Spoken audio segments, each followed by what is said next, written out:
Asante. Kwa majina naitwa Kevin Badia Mwakajinga, maarufu kama Smart. Mimi ni katibu wa bajaji zone transformer. Changamoto kubwa sisi kwa upande wetu, kwanza tuliambiwa kwamba tukitoka barabara Mwaka kuelekea Kilimanjaro kwamba abiria tusishushe mazingira kuanzia Kisimani mpaka roundabout. Hilo tulitii na likawa sawa. Lakini pia wamekuja kutuambia kwamba hatutakiwi kupita hii barabara kuu kuelekea huko. Sasa hatujaelewa shida ni nini, tunataka tuelewe kwa sababu hii barabara ndio ina abiria, vituo vingi viko hapa. Sasa wakisema tupite mashine za mpunga kidogo kwetu inakuwa ni changamoto. Kwa hiyo tuko hapa tunataka tupate suluhu ya kupita barabara hii, pia tupate haki kama haki zingine, maana tunanyanyasika, tuelewe shida ni nini. Njia tumezuiwa kupita barabara kuu, tunataka tupite nje ya barabara. Kwa nini hatutaki hicho? Na malori yanapanga foleni tatu, tunashindwa kwa kupita, tunasemekana sisi tunaanzisha jamu, wakati sisi sio chanzo cha jamu. Mheshimiwa waandishi wa habari, mimi naitwa Amani Mwaipaja. Zoni ya Sogea. Hili jambo limeniumiza sana. Limeniumiza tena siku tatu. Siku kwa kwanza tuligoma, tuliambia na DTO tuondoke. Akatuelekeza jinsi ya kupita, tukapita huko tukaacha. Siku ya pili amekuja DTO, amekuja hapa jana. Hajatuambia chochote kile. Amefika hapa bila kutuuliza wananchi tuna shida gani.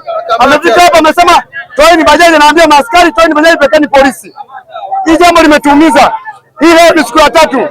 Kama tumeongea na DTO, tumeongea wamebaki wa malaitu. Tunataka tuongee na mkuu wa mkoa, ndio topu la mwisho.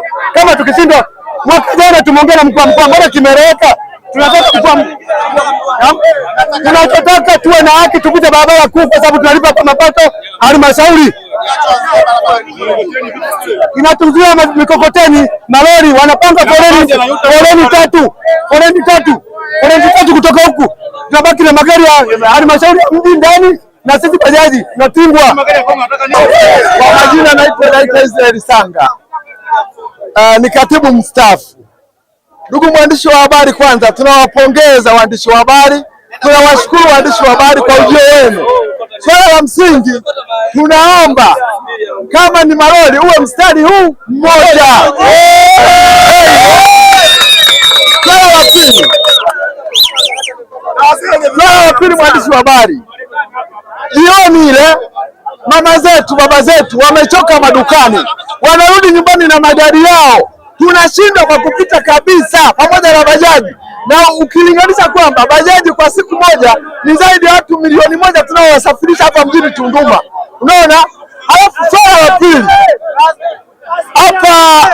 hapa stendi ya zamani asubuhi na wiki iliyopita inakaa mistari mitatu pamoja na haya malori ya mafuta.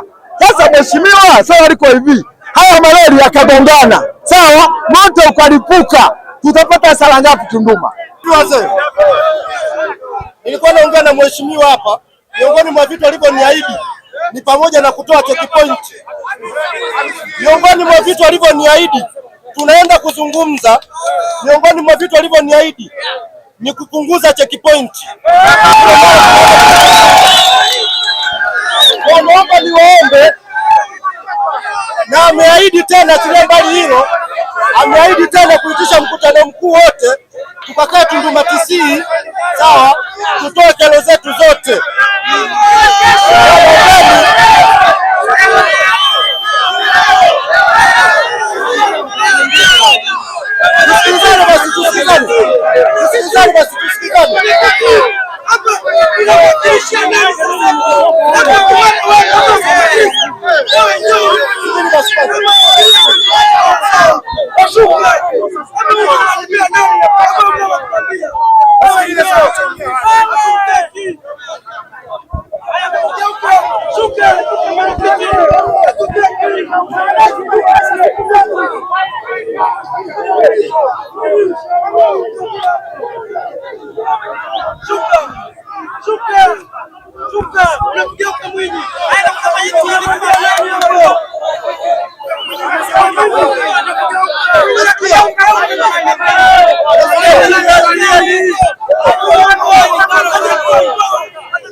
Sasa sikilizeni basi, yule ambaye anataka kuchukua bajaji yake aendelee na safari achukue, na wapa dakika 10.